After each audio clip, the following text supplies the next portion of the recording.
EA Sports. It's in the game. Last year was everything you see on Sunday, and this year taking it to the next level. What was sort of how were you thinking about it from a presentation standpoint? I think you kind of said it. Everything you see on Sunday. So I think we forgot that it all has to play well together. We had banners. We had guys injured on the field. We had coach handshakes after the game, stuff we'd never had in Madden before. But what we didn't do was pull it all together with the audio in mind. And that stood out in our reviews, and it stung. It was like, this presentation was great, except they forgot the audio. Yeah. Taking a step back, we really looked at, this has to be one of the most important parts of the game, and we have to think about it, put more people towards it, hiring professional writers, guys that had broadcast experience and play-by-play, guys who have worked at writing other game stuff. Putting that type of effort into it and then thinking of it as a cohesive presentation instead of, hey, fire some random stuff that you would see on Sunday. Yeah, when we were, we talked about when we were with John week 1 last year and how, that's sort of where game flow was born, right? But it was more than that. At that time, we didn't know what we were going to do in terms of our play-by-play commentary, whether or not it was, we thought maybe we wanted to go a new direction. Hammond was great, but did we want to try something different to breathe some new life into it? And that Bengals-Broncos game, I think, sealed it for you, didn't it? That game, the Bengals-Broncos, it actually was one of the only ones that was down to like a final play, final drive. So John switched it over to the big screen. So we all got to watch it, and I'm elbowing everyone like, hey, this is the Gus game. Just make sure you give it a listen. And sure enough, that play happens. Gus totally freaks out. Call of the year. It's like, that's it. We definitely have him booked now. And so sure enough, we get back to the office the next week and everyone's like, "Did you hear Gus Johnson? We got to get him. We got to get him." So. Well, and the great thing about Gus too is as excited as we are about having him in the game this year because of his level of excitement, he's just as excited about being in Madden. I mean, he's looking at this as an opportunity to really showcase his talent, and it's a big deal. Collinsworth, of course, is going to be back for his 3rd season with us. The two of them have never worked together, so having them in the booth at the same time was really cool.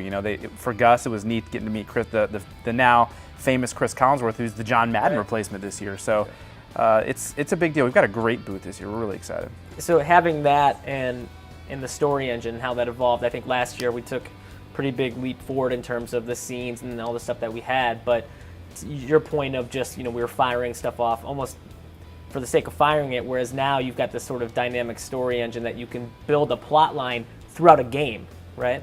Yeah, and like a good example is our pregame with, we looked at it, and Ian and I make fun of it actually every day. It's like kind of a running office joke where,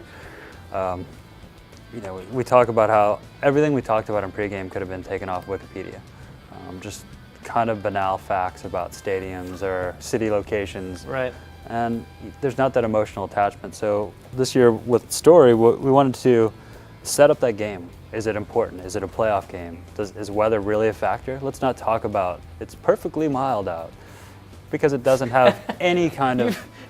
The plays have been pretty consistent. What's the line? Yeah, that's the halftime. The number of plays were pretty similar.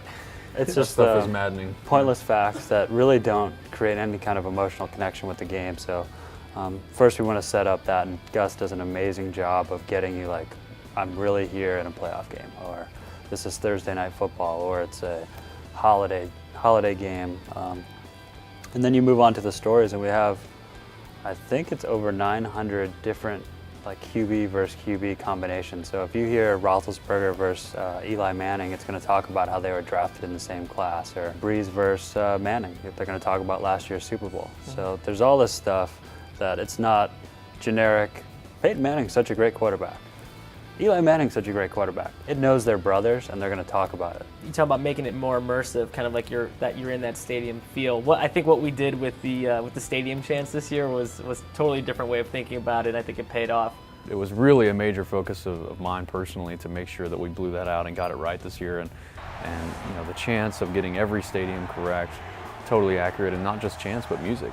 We've never had any music in the stadium that's accurate. We've always just gotten our menu music and played it in little clips. Mm-hmm. But as you know, there's Crazy Train is played in every single stadium.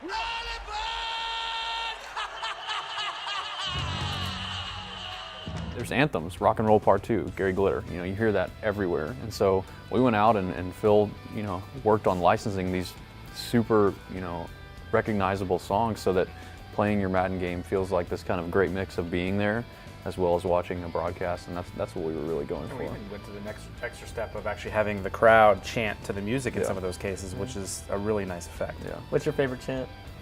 I like Zombie Nation. That's one of my The favorites. song. I mean, that's stuff we did a lot of research on. What plays after the Steelers score a touchdown? What do they play at kickoff? So Zombie Nation, or guys like Heath Miller catch the ball and you hear Heath.